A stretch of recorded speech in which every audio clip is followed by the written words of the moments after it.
C'est bon, on peut commencer, non? إن الحمد لله نحمده ونستعينه ونستغفره ونعوذ بالله من شرور أنفسنا ومن سيئات أعمالنا من يهده الله فلا مضل له ومن يضلل فلا هادي له وأشهد أن لا إله إلا الله وحده لا شريك له وأشهد أن محمدا عبده ورسوله أما بعد. Louange à Allah, le créateur des cieux et de la terre, on le loue pour tout ce qu'il nous accorde comme bien et comme grâce. On lui demande de prier sur son prophète Mohammed, sallallahu alayhi wa sallam, sa famille, ses compagnons et tous ceux qui les ont suivis jusqu'au jour de la rétribution. Celui qu'Allah a guidé, personne ne peut l'égarer. Celui qu'Allah a égaré, personne ne peut le guider. Assalamu alaikum wa rahmatullahi wa barakatuhu. J'espère que vous allez tous bien. Et je tiens d'abord à m'excuser parce que normalement on devait se retrouver hier. Donc j'ai fait comprendre au frère Abdul Qadir que j'étais très fatigué, donc je m'excuse vraiment. Alors je voulais vous entretenir, faire une petite exhortation, pas longue, sur l'importance de la science et ce qui est lié à cela. Après cela, si vous avez des questions par rapport à ce qui va être dit ou autre, on essaiera ensemble, n'est-ce pas, d'y répondre si on a la connaissance de cela. Alors, comme vous le savez, notre religion est une religion de clairvoyance. Allah nous a créés pour l'adorer. Ça, on le sait. Et cette adoration, pour la faire, on a besoin de science. On a besoin de science. On a besoin de connaître comment on va adorer notre Seigneur. De ce fait, le musulman doit apprendre sa religion. Et ceci est une obligation. Comme le prophète Mohammed sallallahu alayhi wa sallam l'a dit dans le hadith de Anas, rapporté par Ibn Majah, authentifié par le Cheikh Al-Albani, le prophète Mohammed sallallahu alayhi wa sallam dit Talabul ilm faridatun ala kulli muslim. Le prophète Mohammed sallallahu alayhi wa sallam dit la recherche de la science est une obligation sur tout musulman. La recherche de la science est une obligation sur tout musulman. Et comme les savants disent, les femmes sont aussi concernées par cette obligation. C'est vrai qu'il y a une version du hadith où il est dit wa muslima. Donc talabul ilm faridatun ala kulli muslimin wa muslima. Mais cet ajout là, donc la recherche de la connaissance est une obligation sur tout musulman et toute musulmane. Cet ajout là, toute musulmane, c'est daïf, ce n'est pas authentique. Mais, comme les savants ont dit, les femmes sont concernées également par cette obligation. Donc, c'est une obligation pour nous d'apprendre la religion. Et la science a beaucoup de mérites. Souvent, lorsque on a compris les mérites d'une chose, sa valeur, ça nous pousse vraiment à aller vers cette chose-là. Raison pour laquelle il est important souvent de lire les mérites de la science, de connaître ces mérites-là, les mérites de la science, afin d'être motivé dans la recherche de la science. Le prophète Mohammed sallallahu alayhi wa sallam dans un hadith, le hadith est rapporté par Abu Daoud, Tirmizi, Ibn Majah, c'est un hadith authentique, le hadith d'Abi Darda. Le prophète Mohammed sallallahu alayhi wa sallam dit Man salaka tariqan yaltamisu fihi ilman sahhalallahu lahu tariqan ila al-jannah. Celui donc qui va emprunter, le prophète dit, celui-là qui va emprunter une voie, n'est-ce pas, pour la recherche de la science, Allah va lui faciliter donc une voie vers le paradis, ou la voie vers le paradis. La recherche de la science est donc l'une des causes, n'est-ce pas, facilitant l'accès au paradis, l'entrée au paradis. Alors si le musulman comprend cela, s'il a compris cela, il doit donc faire des efforts pour apprendre sa religion, afin donc de bénéficier de ce mérite. Et cette science, n'est-ce pas, demande des efforts. Il faut faire des efforts. Allah nous a créés, mais il nous a créés aussi, comme il a dit dans le Coran, pour une vie de lutte. Donc on doit également faire des efforts. Et la personne ne va acquérir la science qu'en faisant des efforts. La personne ne va pas se lever un bon matin et puis elle a déjà la connaissance. Non. Il faut faire des efforts pour acquérir la science. Et comme disait le Cheikh Ibn Uthaymin, qu'Allah lui fasse miséricorde, il disait que la science, ce n'est pas une chose qu'on va te donner comme, n'est-ce pas, de la nourriture sur un plateau. Donc c'est déjà là, c'est bon. Non. Mais plutôt c'est quelque chose qui demande des efforts. Il faut faire des efforts.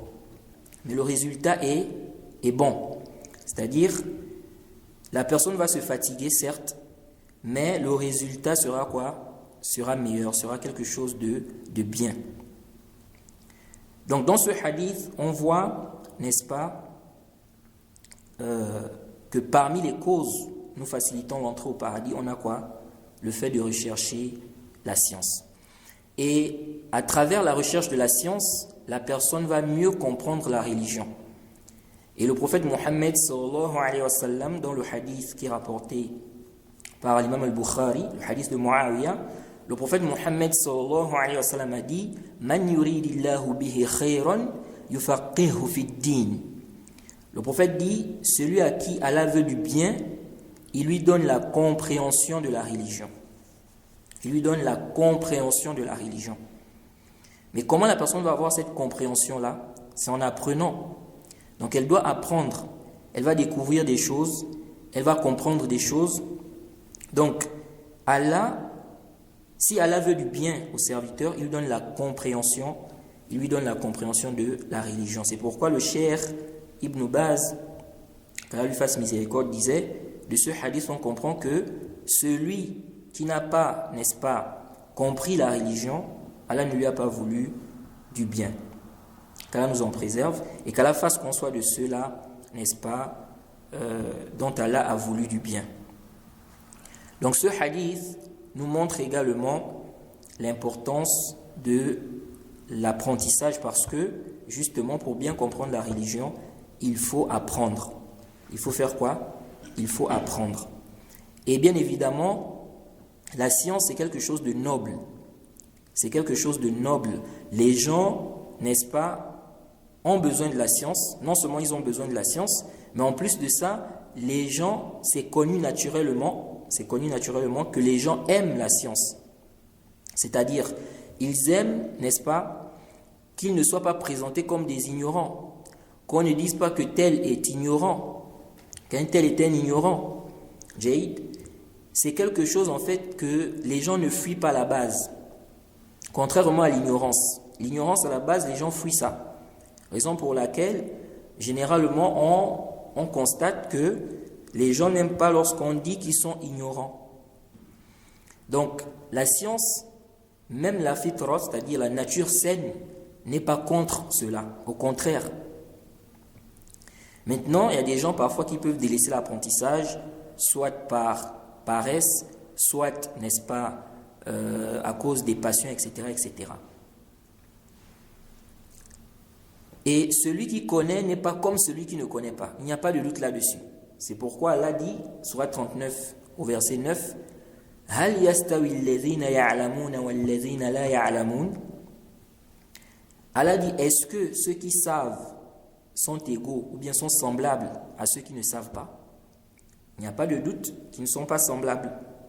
Celui qui connaît n'est pas comme celui qui ne connaît pas. À travers la connaissance, tu arrives à adorer ton Seigneur avec clairvoyance.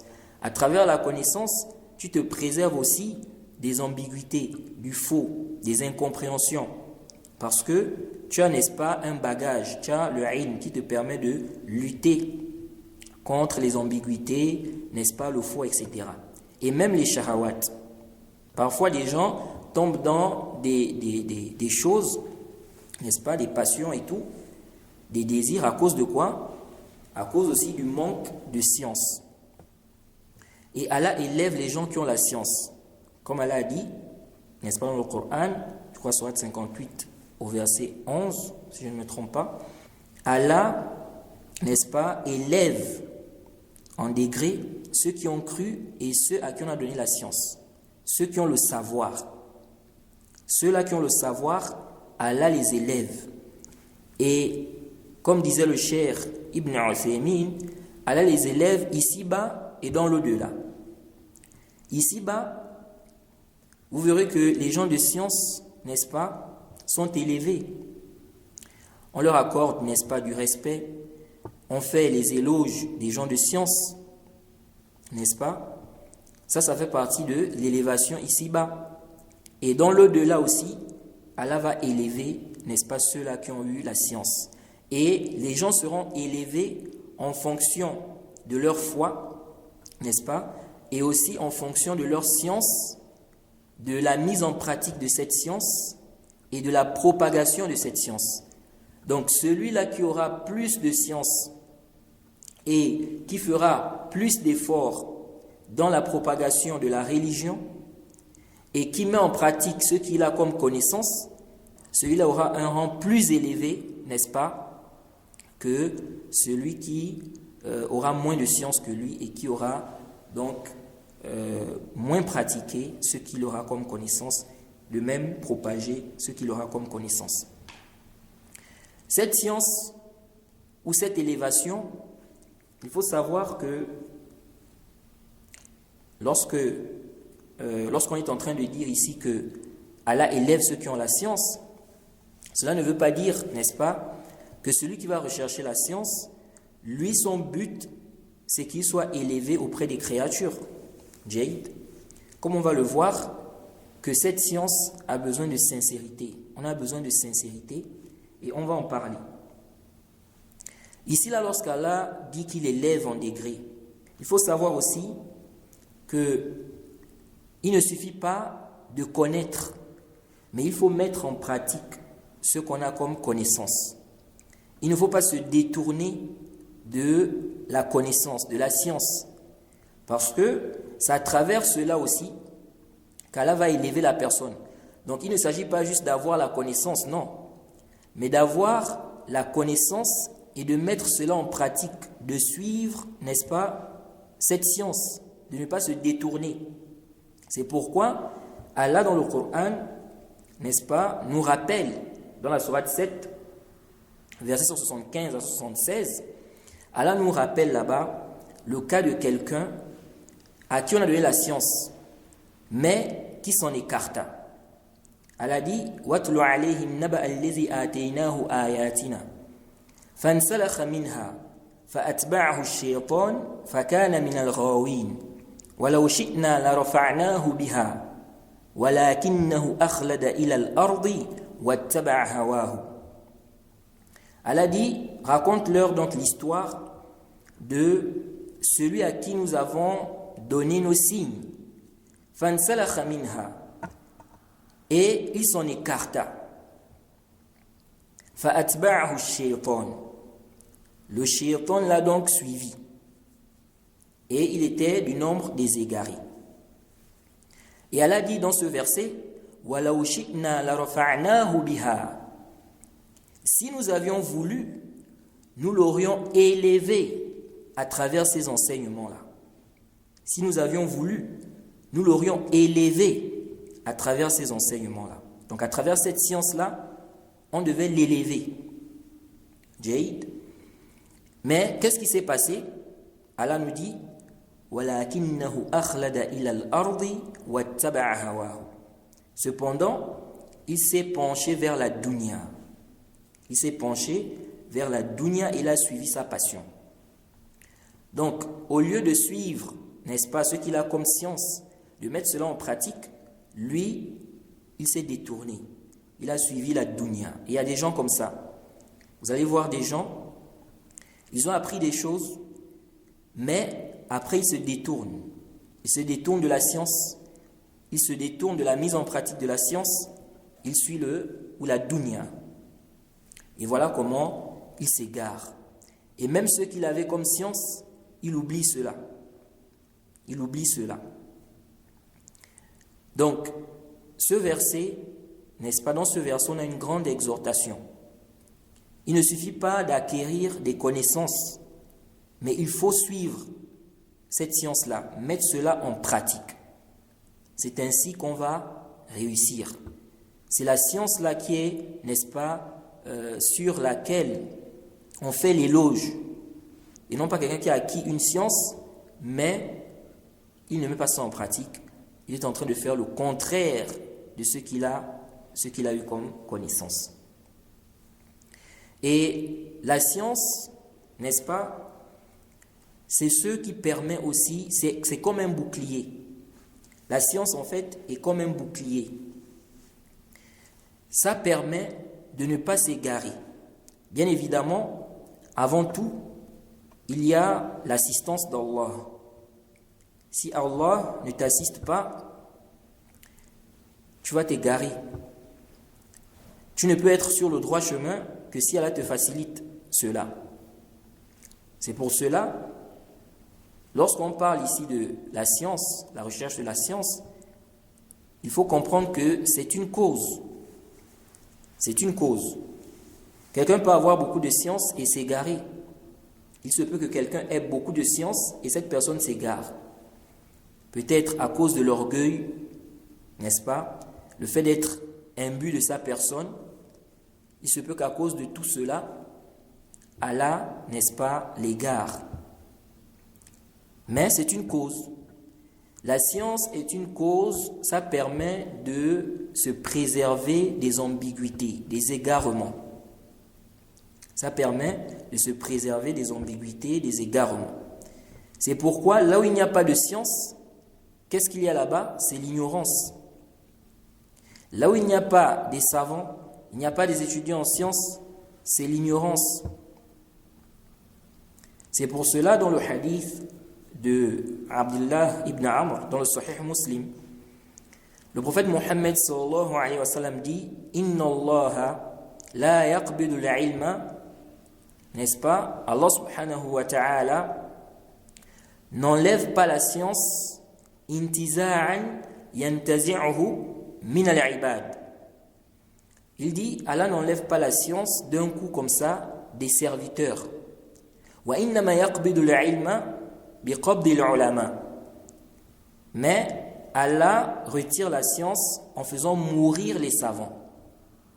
Le prophète nous dit, inna Allah la yaqbidu al-ilma intiza'an yantazi'uhu min al-ibad. Wa innama yaqbidu al-ilma biqabdi al-ulama.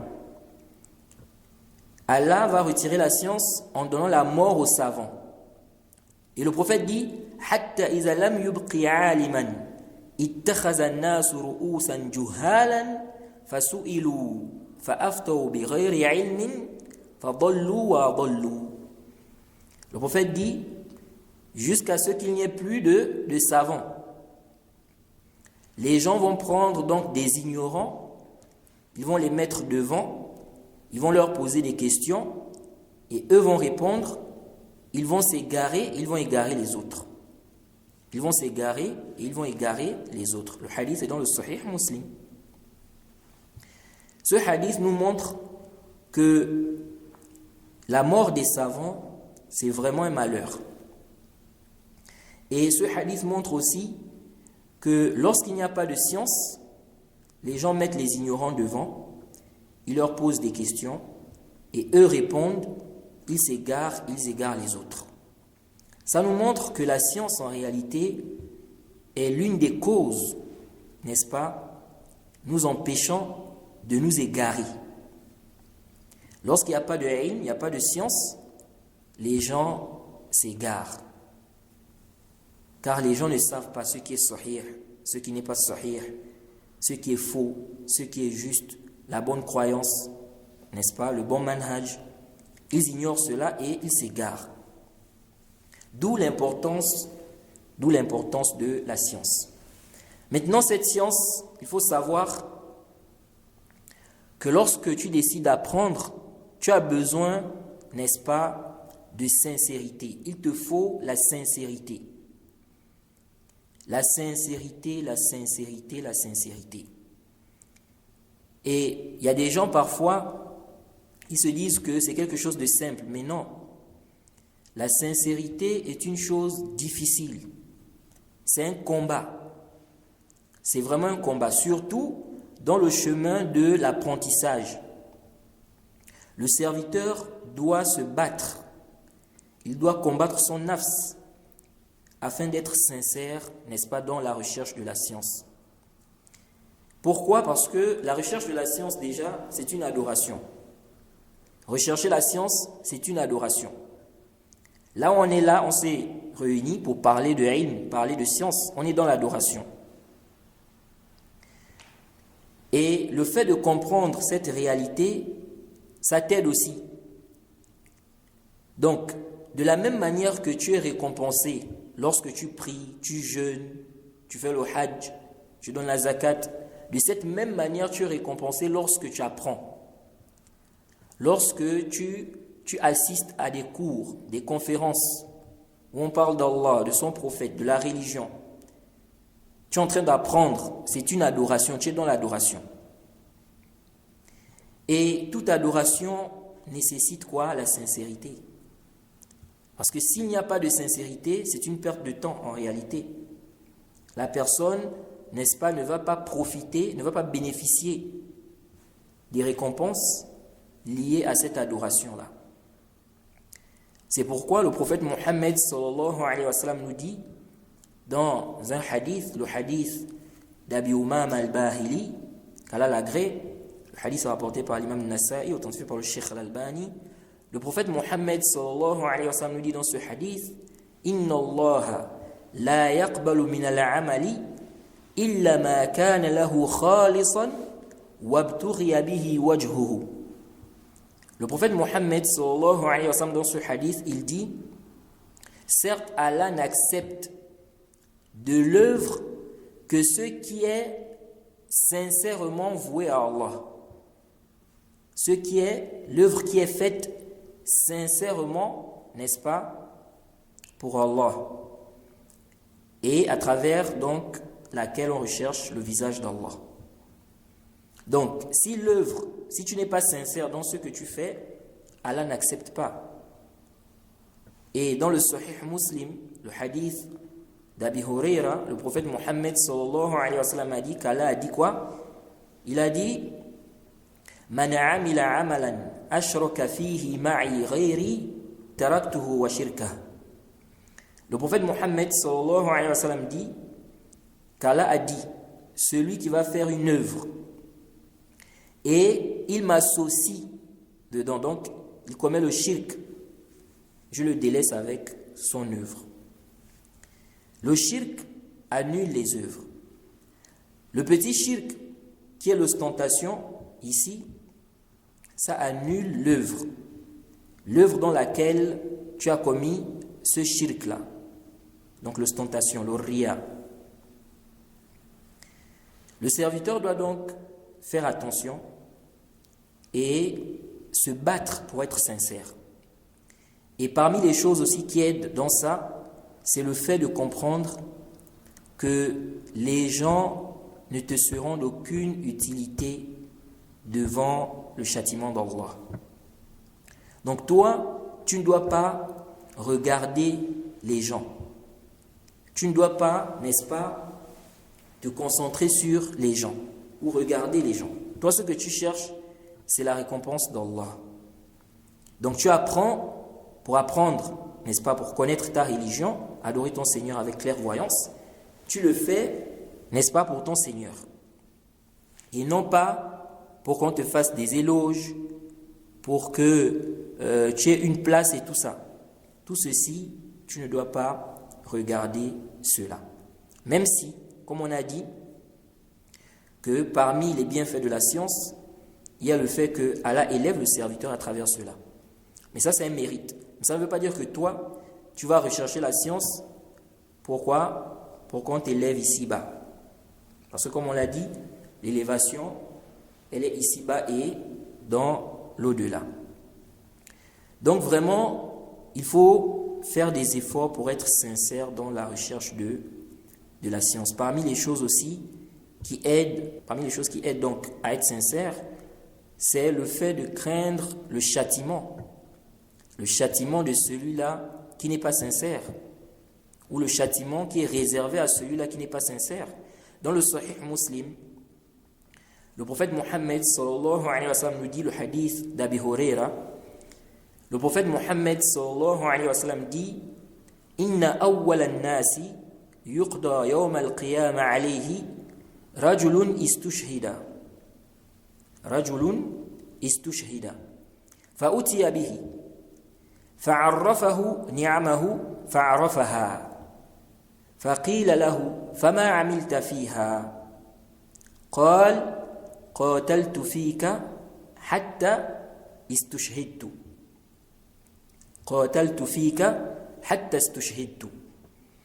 قال كذبت ولكنك فعلت أو قاتلت ليقال هو جريء فقد قيل ثم أمر به فسحب على وجهه حتى ألقي في النار.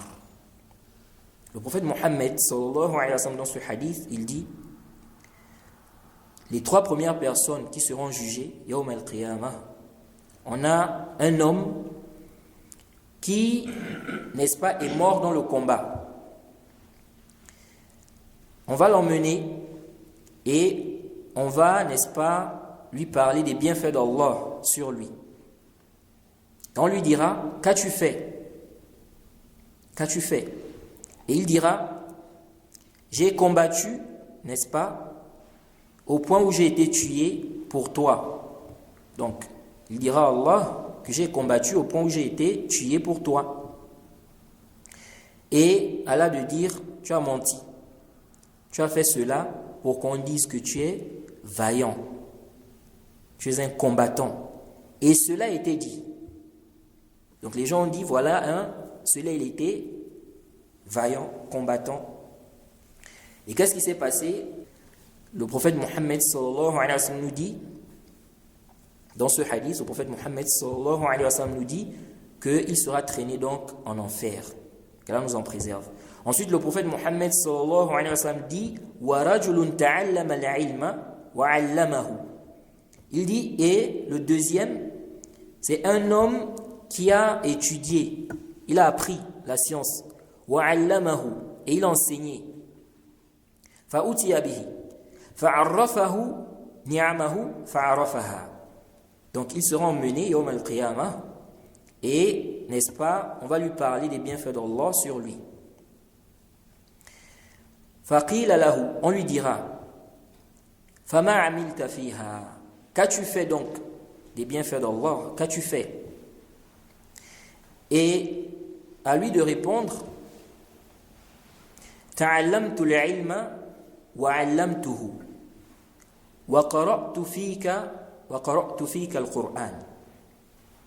Il dira donc: j'ai eu la connaissance, j'ai appris la science et j'ai enseigné et j'ai lu le Coran pour toi. Et Allah dira: Kazabta, tu as menti.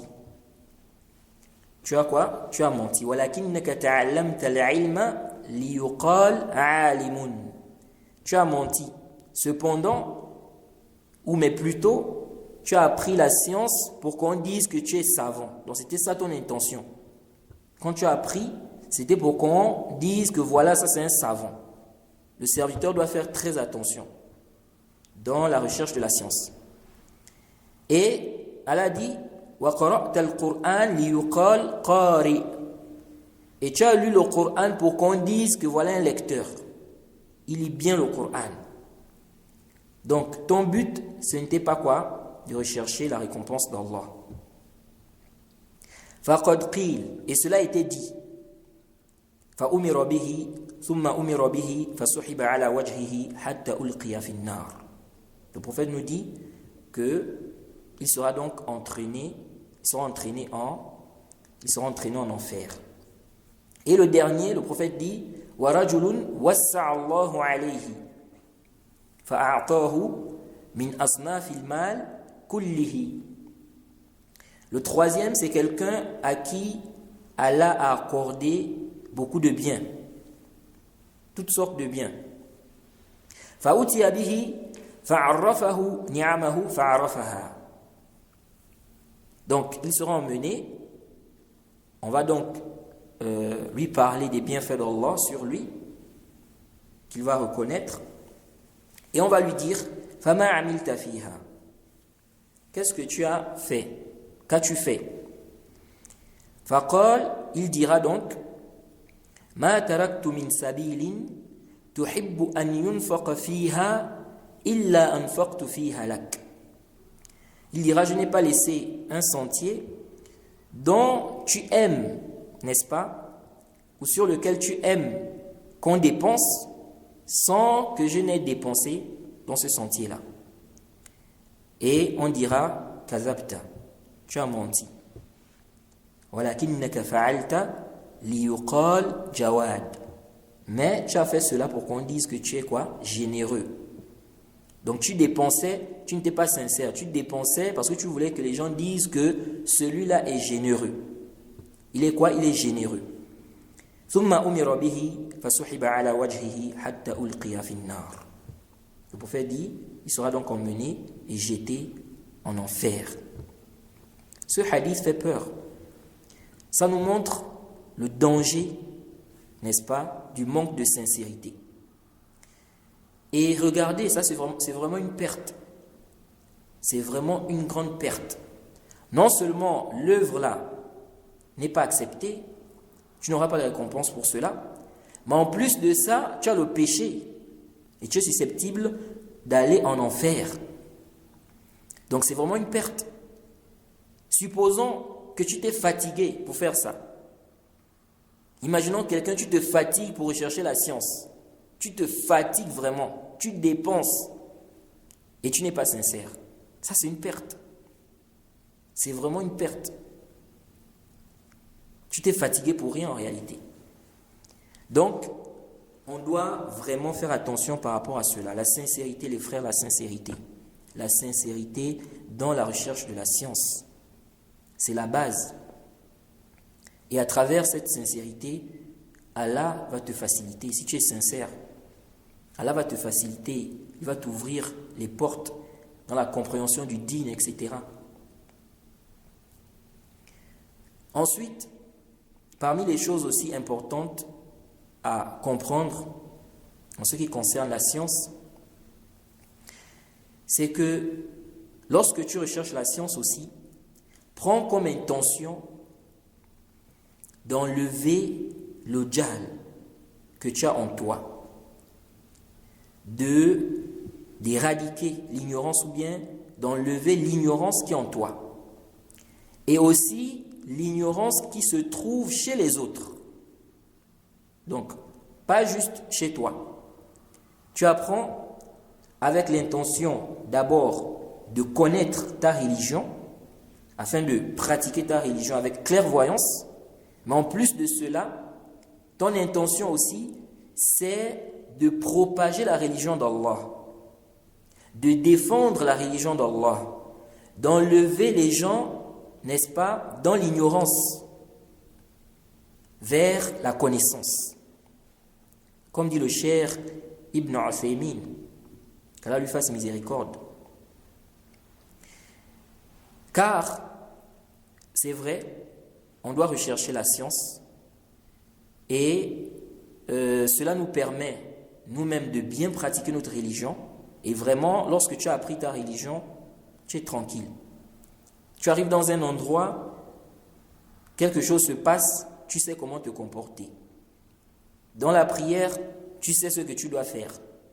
Tu as fait telle chose dans la prière, tu sais ce qu'il faut faire. Dans le hajj, dans le jeûne. Et même lorsque tu observes les gens dans la rue, à la mosquée, etc., tu vois clairement en fait où ils sont. Car tu as quoi? Une clairvoyance. Tu as la science qui te permet de distinguer le faux du vrai. Et donc, cette science-là, tu prends cette science d'abord pour te préserver toi, pour enlever de toi-même, pour enlever l'ignorance qui est en toi. D'abord. Ensuite, propager la religion d'Allah. Donc, clarifier ceux-là qui n'ont pas la connaissance, ceux qui n'ont pas étudié. Tu dois clarifier également les choses, la religion d'Allah. Ça, c'est une bonne intention. Jade, aider les gens à comprendre la religion d'Allah. Clarifier, n'est-ce pas, les choses aux gens. Mais comme on a dit, tout ceci, tu le fais, il faut quoi? La sincérité. Tu le fais pour Allah. Et on a cette responsabilité. Celui qui apprend a cette responsabilité. Il ne doit pas se dire que non, moi je suis responsable que de moi-même. Comme certains, n'est-ce pas, comprennent. Parfois il y a des gens qui disent ça. Ils disent je ne suis pas responsable de quelqu'un, je ne suis responsable que de moi-même.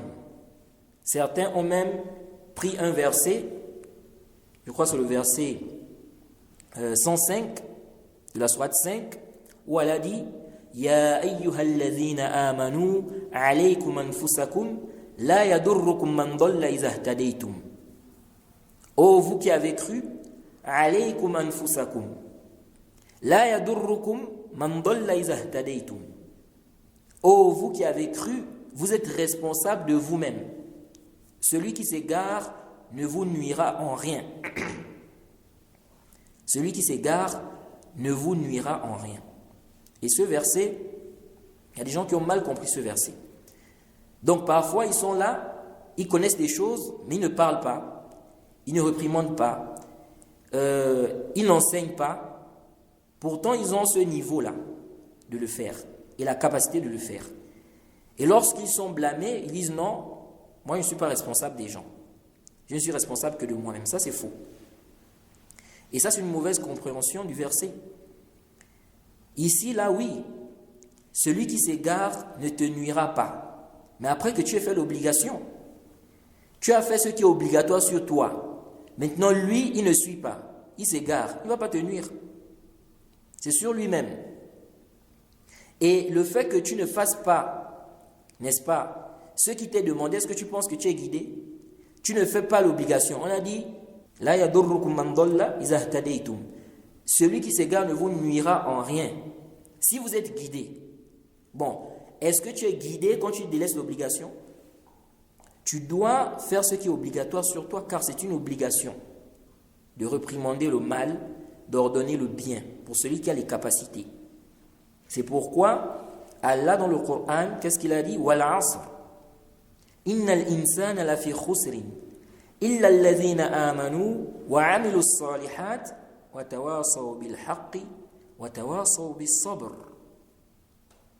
Par le temps, elle a dit, certes l'homme est en perdition, sauf ceux qui ont cru, qui ont accompli des bonnes œuvres, qui s'enjoignent mutuellement la vérité et qui s'enjoignent mutuellement la patience. Dans ce verset, on voit bien qu'on nous recommande de s'enjoindre la vérité. Donc on doit dire la vérité, on doit prêcher, on doit appeler les gens au haqq.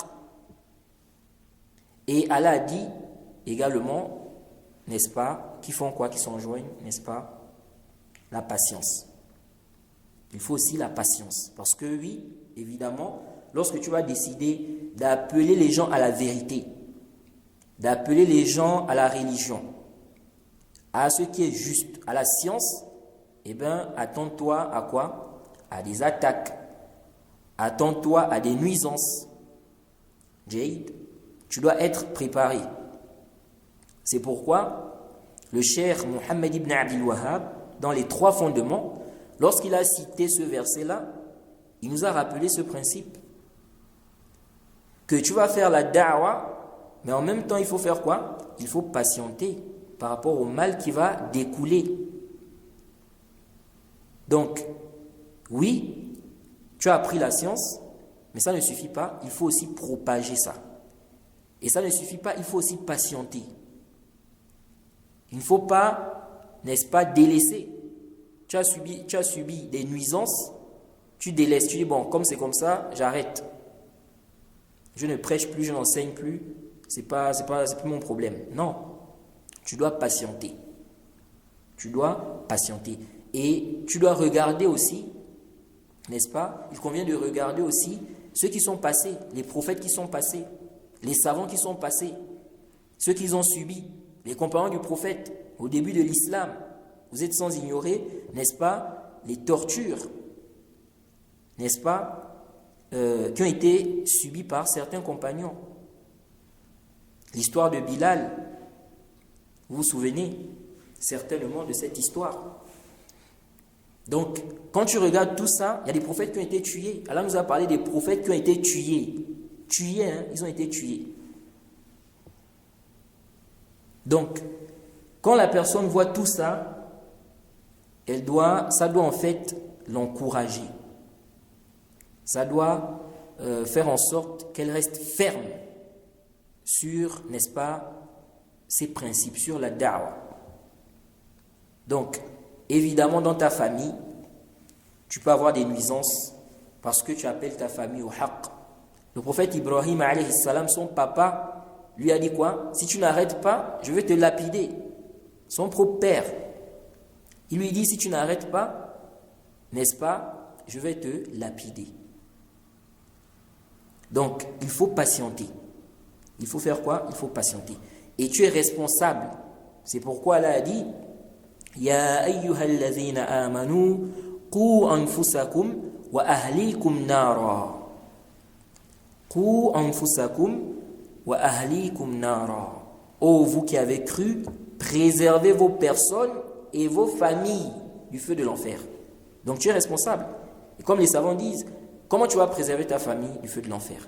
Mais justement en enseignant la vérité, en ordonnant le bien à ta famille, en interdisant le mal. Donc tu as cette responsabilité.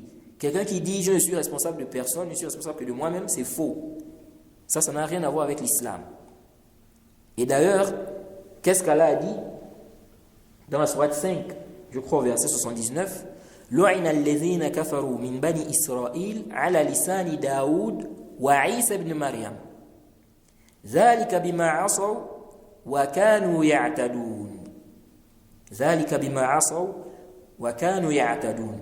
Qu'est-ce qu'Allah dit? Que ceux qui ont mécru, لُعِنَ الَّذِينَ كَفَرُوا مِنْ بَنِي إِسْرَائِيلَ, ceux qui ont mécru parmi les enfants d'Israël, n'est-ce pas, ont été maudits sur la bouche de Daoud et de Isa à cause de leur transgression. Jaïd.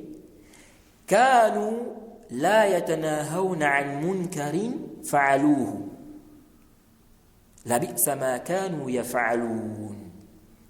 Pourquoi? Allah dit, ils ne s'interdisaient pas ce qu'ils faisaient comme transgression. Et comme un mauvais, ce qu'ils faisaient. Et comme un mauvais, ce qu'ils faisaient.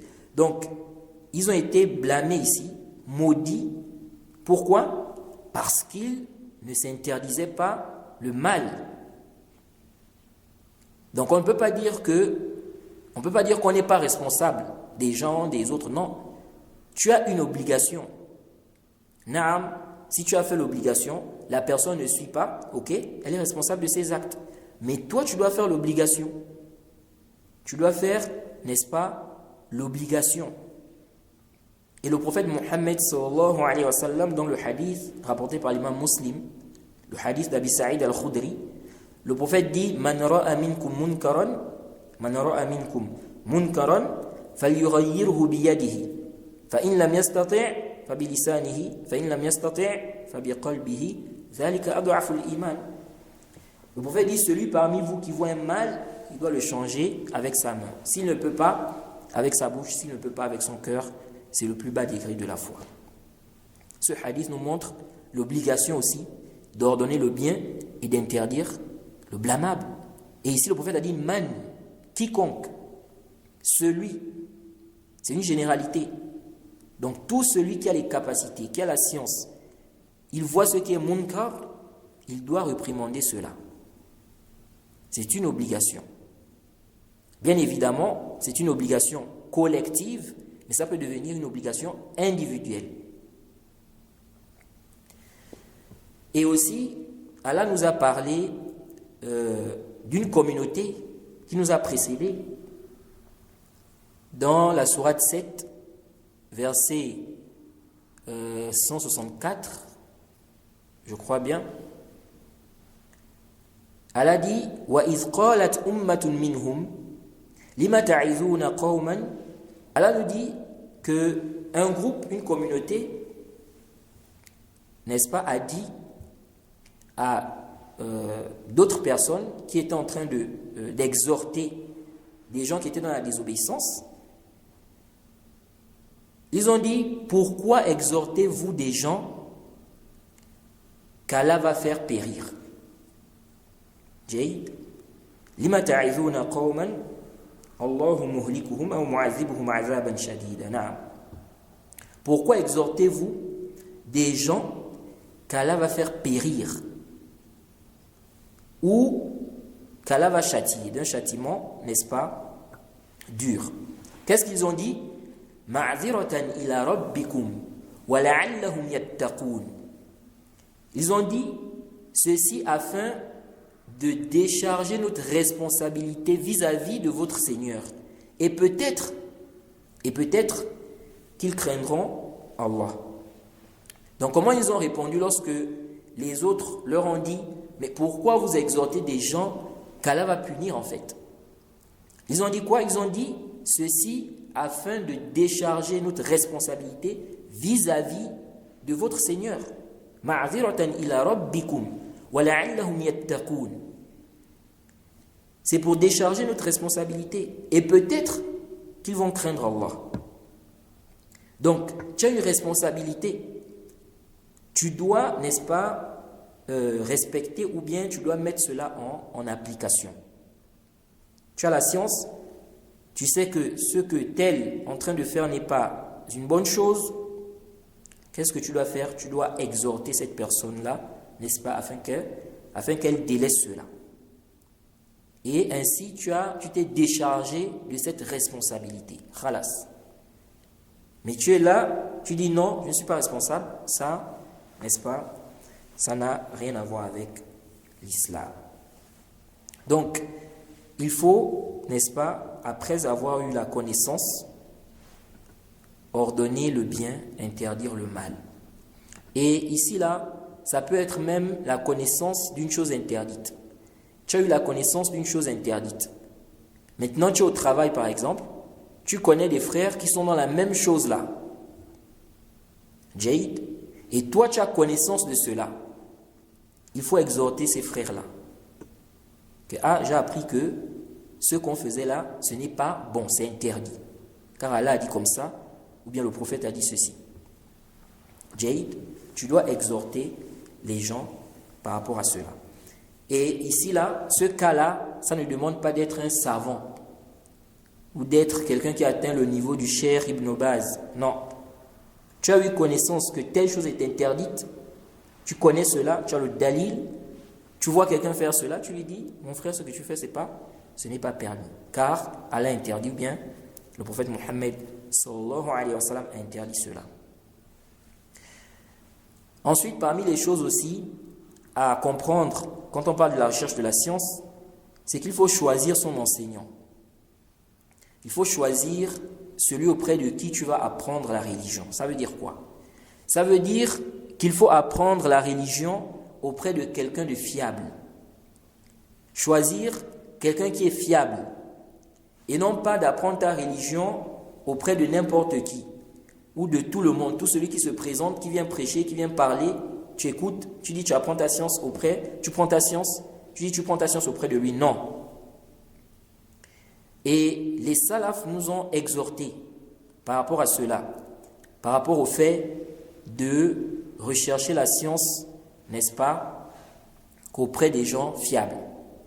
Vous devez certainement connaître cette parole d'Ibn Sirin qui est célèbre, qui a été rapportée par l'imam Muslim dans l'introduction de son Sahih. Ibn Sirin dit quoi? Inna hadha al-ilm dinun fanzuru amman ta'khudhuna dinakum. Cette science est une religion. Regardez de qui vous prenez votre science. Ibn Sirin, donc parmi les tabi'in, il nous dit ici de regarder. Tu prends ta science auprès de qui? Pourquoi? Parce que le fait de prendre la science de n'importe qui, de tout ce qui se présente devant toi, ça va te mettre dans quoi? Tu vas te mettre dans des ambiguïtés. Tu peux t'égarer facilement. Pourquoi? Parce que, justement, aujourd'hui, il y a des gens qui sont égarés, il y a des gens qui sont bien guidés. Tout le monde n'est pas bien guidé. Pourquoi on dit que voilà, on peut prendre la science de tout le monde parce que tout le monde est bien guidé. Les gens n'ont pas de shubhat, non. Il y a des gens qui ont des shubhat, il y a des gens qui sont égarés, il y a des gens qui ont des mauvais comportements. Donc, tu dois bien te renseigner sur celui auprès de qui tu vas prendre ta science. Prendre la science de celui qui est quoi? Qui est fiable. Et quand on regarde même au temps des compagnons, l'imam Muslim nous rapporte dans l'introduction de son Sahih, d'après Ibn Abbas, Bouchayr al-Adawi est venu voir Ibn Abbas et il citait des hadiths du prophète. Ibn Abbas ne faisait pas cas. Donc il ne faisait pas cas par rapport à ce qu'il disait. Et lui, il s'est étonné, ou il a été, disons, gêné. Il a dit Ibn Abbas, Ma li araka uhaddithuka an Rasulillahi sallallahu alayhi wa sallam, fala tasma'. Il lui a dit, mais qu'as-tu? Je te rapporte des hadiths du prophète, mais tu n'écoutes pas en fait. Et là, Ibn Abbas lui a dit quoi? Il a dit, Kunna marra, iza sami'na rajulan yaqul, qala Rasulullah sallallahu alayhi wa sallam. Il dit, avant, lorsqu'on entendait quelqu'un dire, le messager d'Allah a dit, Ibn Abbas dit quoi? Ibtadarathu absaruna wa asghayna ilayhi bi adhanina. Ibn Abbas dit, avant, lorsqu'on entendait quelqu'un dire le messager d'Allah a dit, on se tournait vers lui pour l'écouter. On le regardait et on écoutait ce qu'il disait.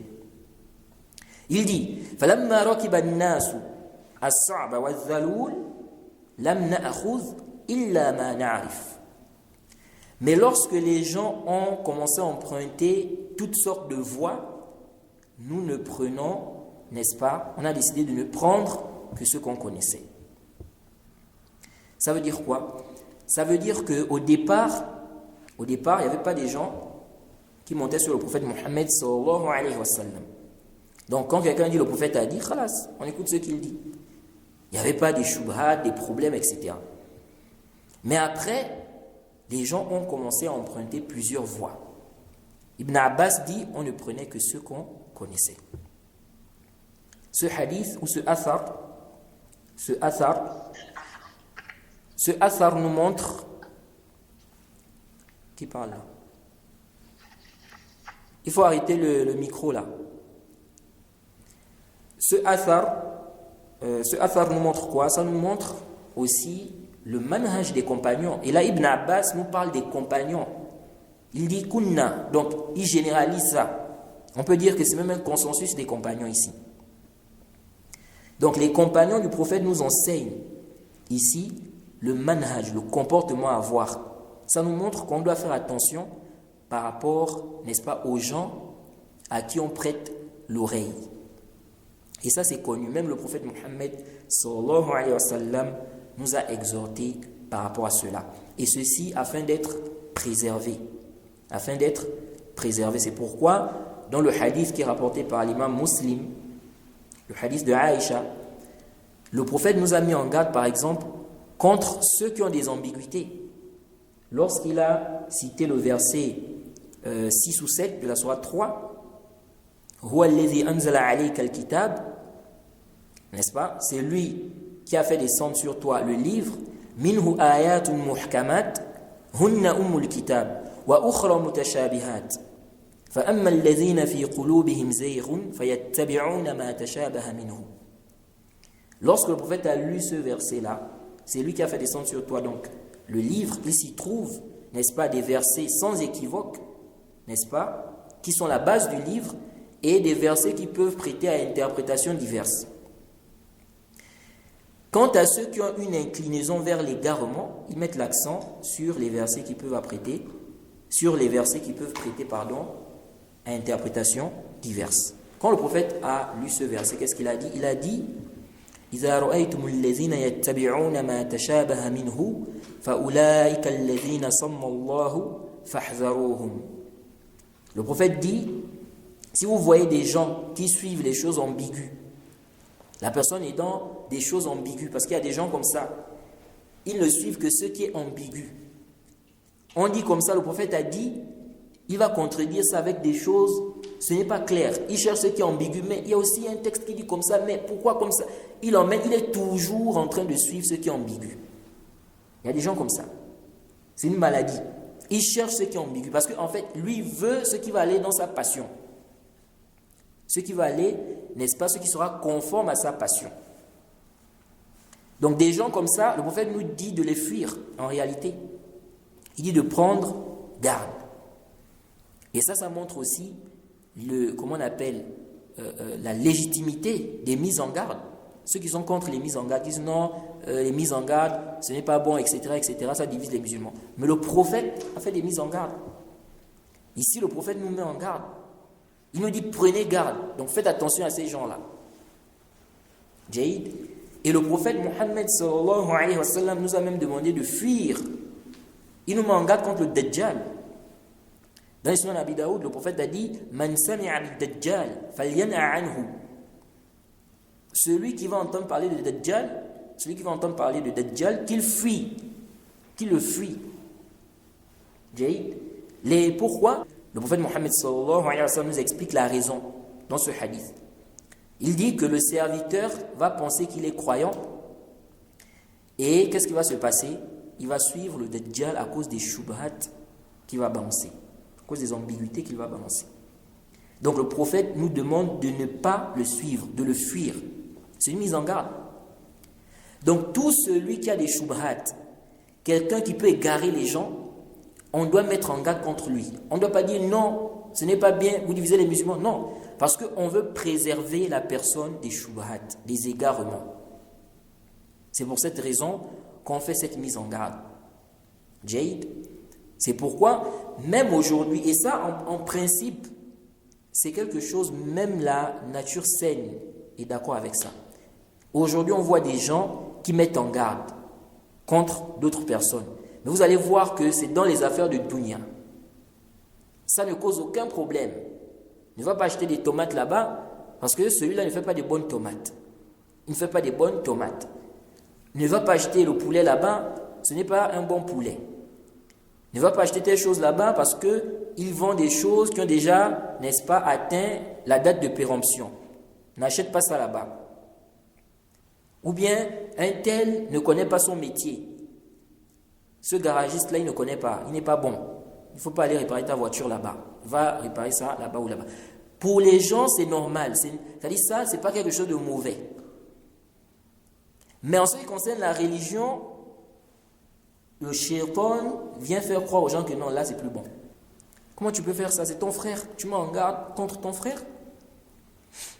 Jade, nous disons que ça, c'est quoi? Ça, c'est une mauvaise compréhension de la religion. La mise en garde est légitime lorsqu'elle est fondée, bien évidemment.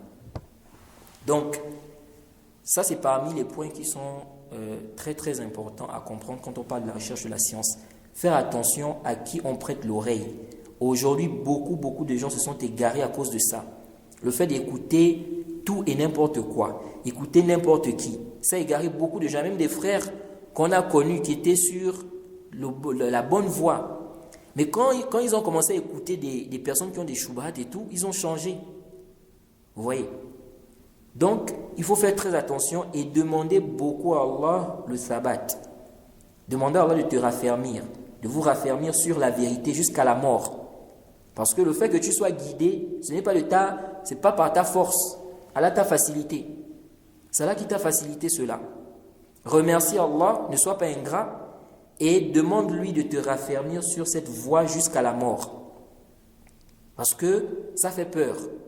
Tu peux voir un frère aujourd'hui, demain, il est égaré. Vous avez discuté hier, il était sur la bonne voie. le lendemain, tu te rends compte qu'il est égaré. Donc, on doit vraiment faire attention par rapport à cela. Savoir qui on doit écouter. Qui on doit écouter. C'est pourquoi l'imam Nawawi, dans le Muqaddima du Majmou', dans l'introduction du Majmou', il a rappelé quelque chose. Aujourd'hui, il y a des gens qui vont te dire, oui, c'est vrai, on ne doit pas prendre la science de n'importe qui, etc., etc. Ils vont te dire, mais un tel, par exemple, il maîtrise bien tel domaine. Parce que vous pouvez trouver des gens comme ça. Dans un domaine, il excelle vraiment dans un domaine. Il est bon dans tel domaine, par exemple. Mais c'est quelqu'un qui a des problèmes de manhaj. C'est quelqu'un qui a des problèmes dans sa croyance. Donc vous allez voir des gens parfois, ils vont dire, mais comme il excelle dans ce domaine-là, il maîtrise ce domaine, moi je vais apprendre chez lui. Jade.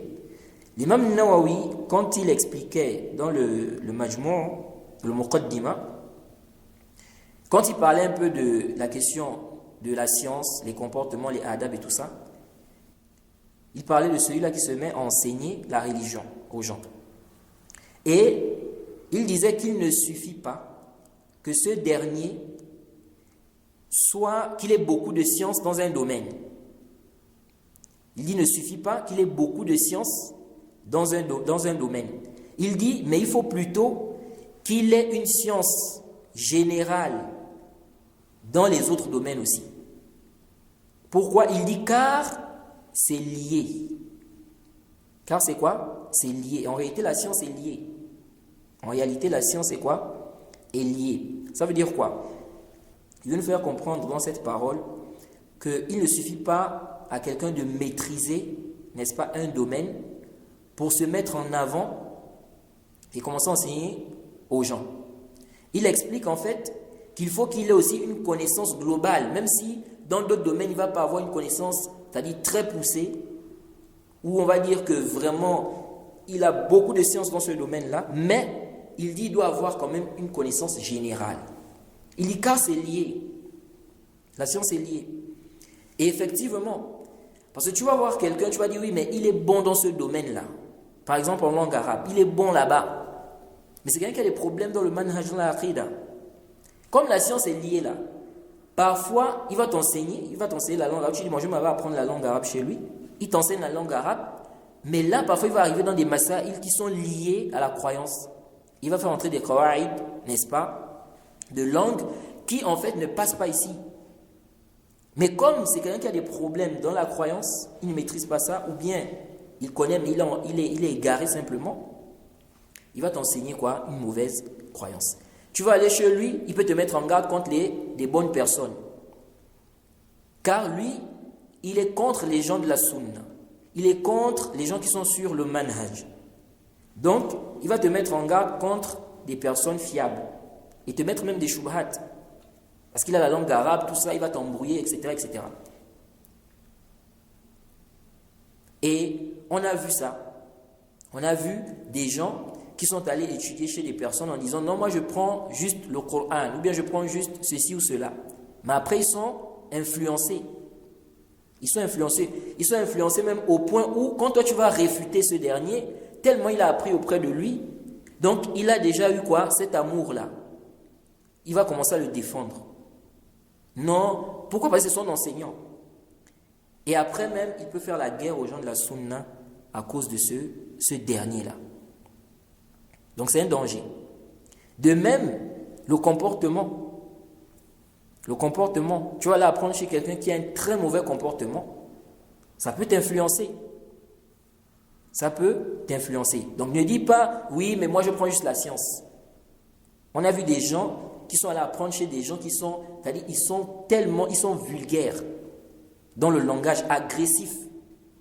Ils sont allés étudier là-bas. Quelque temps après, les élèves là ont eu les mêmes comportements. Agressifs, vulgaires, etc. Mais en fait, eux-mêmes ne se rendent pas compte qu'ils sont en train, en fait, ils ont le même comportement que celui auprès de qui ils apprennent en fait. Donc, tout ça aussi, il faut prendre cela en compte lorsqu'on parle de la recherche de la science. Donc voilà un peu ce que je voulais vous dire de façon résumée. Sinon, le sujet de la science, il y a beaucoup de choses à dire. Donc j'espère que cela sera profitable pour moi-même d'abord, ensuite pour vous, et qu'Allah nous facilite, qu'il nous accorde la compréhension de sa religion et qu'il nous maintienne sur la vérité.